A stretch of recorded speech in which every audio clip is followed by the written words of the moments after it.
Javën e ardhshme pritet të publikohen konceptet e para për ndërtimin e xhamisë së madhe të Tiranës, e cila do të ndërtohet në sheshin e Namazgjas në Lulishten para sallës së seancave plenare të Kuvendit të Shqipërisë. Lajmin e bëri publik kryetari i Bashkisë së Tiranës Lulzim Basha, menjëherë pas vizitës që zhvilloi në komunitetin musliman shqiptar, me rastin e festës së Kurban Bajramit. Kryebashkiaku deklaroi se tashmë është e zgjidhur çështja e pronësisë dhe vetëm pritet të sillen projektet për ndërtimin e xhamisë. Për mua si kryetari i Bashkisë është një moment reflektimi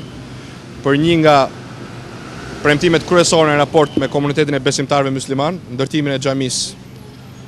së qytetit Tiranës, një xhami e munguar prej 10 vitesh,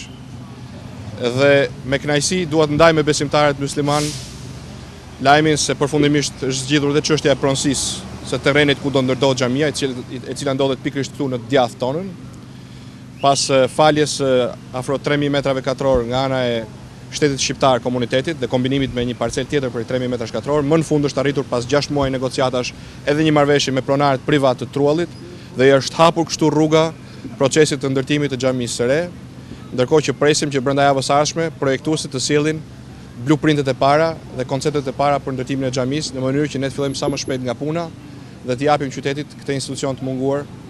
dhe këtë qendër të munguar për besimtarët muslimane. Pas një kalvari zvarritjesh dhe burokracish, duket se po merr rrugën e zgjidhjes përfundimtare çështja e xhamisë për mira besimtar kryeqytetas. Trualli të Namazgjasi është marrë një sipërfaqe e konsiderueshme nga zgjerimi i Unazës dhe rrugës George Bush. Në kombesim të këtij trualli, Këshilli i Ministrave me datë 6 prill 2011 i ka dhënë komunitetit musliman të Shqipërisë një sipërfaqe prej 2570.5 metra katror, duke e quar sipërfaqen e përgjithshme në rreth 5300 metra katror. Ndërtimi i xhamisë së madhe të Tiranës do t'i japë zgjidhje përfundimtare dhe një prej riteve më të rëndësishme të këtij komuniteti, falja, e cila për vite me radhë për shkak të mungesës së hapësirave është realizuar në bulevardin e Tiranës apo në sheshin Skënderbej.